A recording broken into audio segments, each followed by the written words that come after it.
Let's go to the beach. Hi, hello everyone, my name is Jer, and I believe that the sun should be destroyed. Today we are going to be ranking all 11 Nosferatu beach party looks from Dragula Titans Season 2. As a reminder, alternative drag is always something that is so heavily critiqued, so the goal of these rankings is not to critique the looks, merely to explain why some looks ended up in a position higher or lower than another. Any critiques I provide are with that in mind. Also, I did post a full saucy photo of this look on a spicy page that I'm sure resourceful people could find. Let's get into these looks. So starting in number 11, while I say I'm not here to critique anybody's drag because that's not what I'm here to do, at number 11 is Jaharia. This is boot nasty. Ugh, I'm just very confused by the look, and I think everybody on set was. Obviously the bootleys were confused by this look. It isn't hitting the mark of beach party, and it's not hitting the mark of vampire. Anything in horror, it's always a good idea to kind of stick to a rubric. Things that already work, things that are associated by.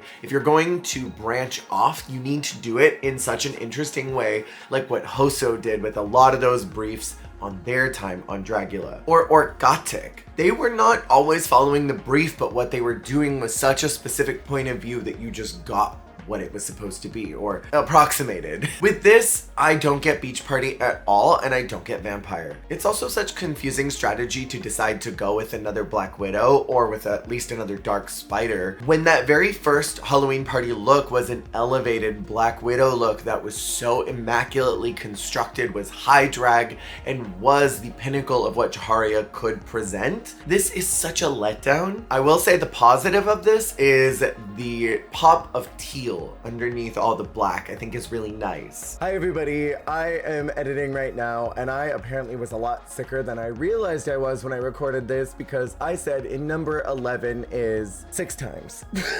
So in a very shoddy way, we're gonna do some post-credit stuff. Coming in at number 10 is JK. Now I really do enjoy a lot of elements of this look, but much like Jaharia's, I'm not really getting beach party from this. I don't know if I'm necessarily even getting full vampire from it. There are elements that give me vampire, but there are elements that kind of pull me out of it. I would think that this was some type of monstrous R&B challenge. However, and this is a huge piece of camp that I appreciate, I love the tan lines on the chest and right at the top of the legs. The fact that they are just toasted like a lobster, but then have their natural color underneath is so funny. I love that. That is high quality camp and comedy that I always want to see from drag. I do think that this look led to a lot of Blackberry's success. In some ways, Jay was kind of the stooge to Blackberry. Blackberry did such a strong point of view look. Jay, I think, filled in some of the pieces to solidify the performance,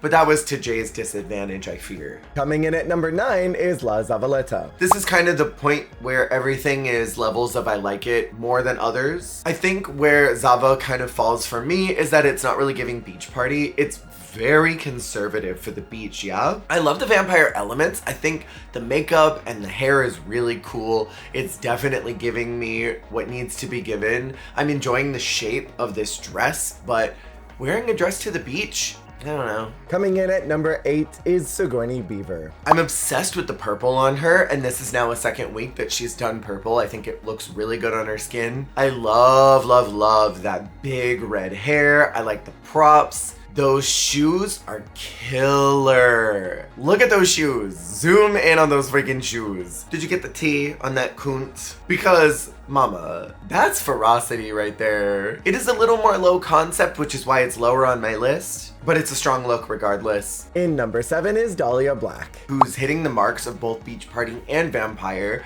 I do see some construction issues. It's not quite fitting in certain places. It does look a little hobbled together, but what I enjoy are these fun elements that bring it to comedy. The floaties on the arms are so funny to me. This is a vampire who never learned how to swim in hundreds of years. Can vampires even get into the water? Because I know they can't cross them. Googles. Vampires can't swim because the ocean is pulled by the moon's energy. There's a show called Heirs of the Night which says that. It doesn't necessarily mean that that's everybody. It seems that there's conflicting information on if they can swim. They cannot cross any water because they can't swim. So I guess they don't swim. So the floaties are still funny because they can't even get in the water anyway. The shoes are killer. I love the pleather. I'm not a huge fan of the lip makeup. I think that didn't need to be there. I think the lip makeup is a little tacky. The look overall is not bad. In the number 6 spot is Priscilla Chambers. I enjoy the Elvis to her Priscilla as a concept. I like the execution. I'm enjoying the style of bathing suit that Priscilla went for with the cape, with the Elvis hair. It all feels very in line with what she does. I would have loved a heeled sandal, but I think in a weird way it does give Vampire at the Beach. In the number 5 spot is Abora. I am obsessed with this ode to an almost 1920s style bathing suit. The stripes are such a fun detail on the edges of this black. I like that it's frayed, kind of implying that this is a really old suit that this vampire took out to go hang out at the beach with their besties. I think the makeup artistry is incredible. I love what Abora did overall with this look, because to me it's giving an ancient vampire who has just clung on to some of what brought them joy in a past life. I love the rat-like elements to this. It's creepy, it's whimsical, it's hitting all the marks. Abora really fumbled with the presentation because this was such a solid look. And I kind of feel bad that Abora has been cucked multiple times in this season. Like week 1, they could have won had they not been placed automatically in the bottom. And then here, if they just practiced their routine and did the wig reveal, I think they also could have won. In number 4, back from the depths of the bottom is my queen Disasterina, who I am so loudly standing this season. I want to call attention to the fishnets. I love a big fishnet like that. And that fucking beach bag, the mom style beach bag. Like, this is a mom vampire who got brought to the beach and is there to just mother all of their friends because nobody else is gonna do it. They gotta be the responsible one. This little fucked up sun hat is so cute. I love the pops of red. The bathing suit underneath is fun. The mom belt is everything. I love the robe cape. This is the value that Disasterina brings to this competition, and I need them to stay forever. The day Disasterina goes home, I'm gonna have them NTB as a treat for myself. In number 3, and I know I'm insane for this, is Cynthia D. The camp and comedy of this crazy ass bonkers look is why this is so high. This is bananas! Bananas! I love this homage to the alien look from their original season. I love the big bazoombas, the crazy exaggerated hips. It looks like a creature, it looks like a doll. I love the brocade on this robe. I love that there's blue here. That umbrella is really cool. I'm enjoying the big pink lips. That's a great pop of color on this grayscale bodysuit. Everything about this works, and it is so authentically Cynthia. And this is the first time that I've seen her really come out and just do something that I'm like, that is so you. That look that she was giving while Jaharia was being comforted by Swan, where she's like, Cynthia, please never change. In the number 2 spot is Blackberry. I'm loving the 90s reference of this. Part of me really wants to be full boomer and be like, 90s is vintage.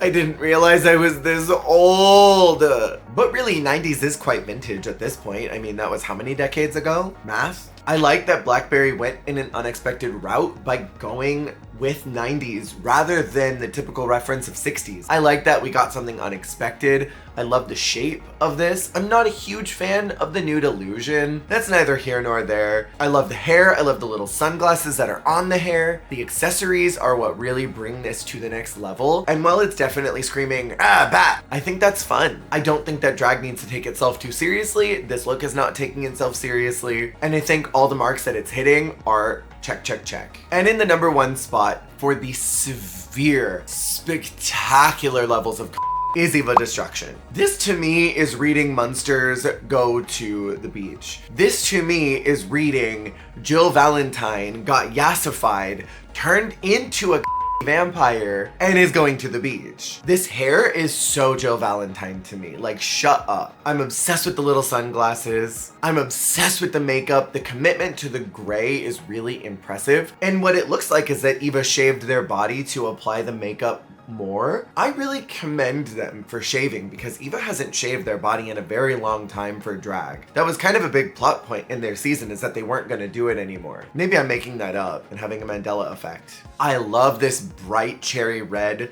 that is popping underneath that black velvet. Eva looks so damn good, and choosing organza as a sleeve I think was a great detail to just give a little more skin and sexuality. This is reading so high femme, it's reading model. This could walk down any runway. It is the best look of the night, and I think that Eva easily could have won this challenge as well. Perhaps if they had given the win to somebody else in week 1, Eva could have won it here. In my fantasy, Blackberry wins week 1, and so then Eva could have taken this win instead. Because I think both of them did really well in both respective challenges. I feel like Eva did stronger here than she did in the Halloween party, where I feel like Blackberry did really strong in that challenge and was just giving such unbelievable levels of drag. In my fantasy world, I would swap those wins. This is gonna permeate my brain meats and stay up here for a very long time.